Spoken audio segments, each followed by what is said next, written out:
High, আমি সুস্মিতা। সবাই কেমন আছো? আমি খুব ভালো আছি। আর আজকে করতে চলেছে হচ্ছে ফ্রায়েড রাইস আর মাংস। ফ্রায়েড রাইসটা আমি প্রথম রান্না করা শিখেছি আজকে, মানে ইউটিউবে দেখে দেখে যতটা শেখা যায় ততটা শিখেছি। তো আজকে ভাবলাম যে রান্নাটা একটু ভিডিও করে তোমাদের সাথে শেয়ার করা যাক, দেখতে থাকো কেমন হচ্ছে। প্রথমেই রাইসের জন্য যে সবজি লাগবে সেগুলো কাটাকুটো করে রেখে দিচ্ছি, আর এদিকে মাংস ধুয়ে পরিষ্কার করে রেখে দিচ্ছি, আর এদিকে আলু ভাজা হয়ে গেছে, আর টমেটো, আদা, রসুন, পেঁয়াজ এগুলো আছে। আর তারপরে মশলা বেটে নিয়েছিলাম। মশলা বাটার পর আমি কিছুক্ষণ বাদে মশলা কষতে দিয়ে দিয়েছি।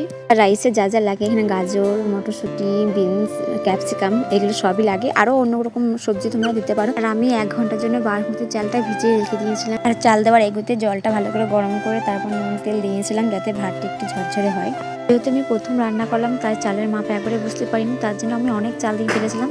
আমাকে প্রথম থেকে আবার সবজি ভাজতে হয়েছে, মানে অনেকটাই সবজি লেগেছে। আর এদিকে বাবাকে বললাম তুমি মাটা ঝরিয়ে সবজিগুলো মিক্স করে দাও। বাবা এদিকে সব মিক্স করে দিচ্ছে। এদিকে মশলা ছিল দারচিনি, এলাচ, লবঙ্গ, গোলমরিচ, ঘি, তেল, তেজপাতা। বাবা সব মশলাগুলো মিক্স করে দিচ্ছে। আর আমার এই ভিডিওটা হচ্ছে 6 জানুয়ারি, আর আজকে ভিডিওটা এডিট করতে বসেছি 9 জানুয়ারি রাতে। মানে কাজে থেকে এসে ভিডিওটা এডিট করতে বসেছি। এখন আমাকে না ভিডিও এডিট করতে খুব বিরক্ত লাগে। যতই হোক ভিডিওগুলো যখন করেছি এডিট করে পোস্ট করতে হবে। তারপর খাওয়া দাওয়া সেরে নিয়েছে। ভাইকে বললাম তুই রুমে শুয়ে জায়গা। আর ওরা হচ্ছে খুব ভালো বন্ধু, 3জনই শোয় এখানে, আর কেউ শোয় না। বাসটা আর কিছু বলার নেই।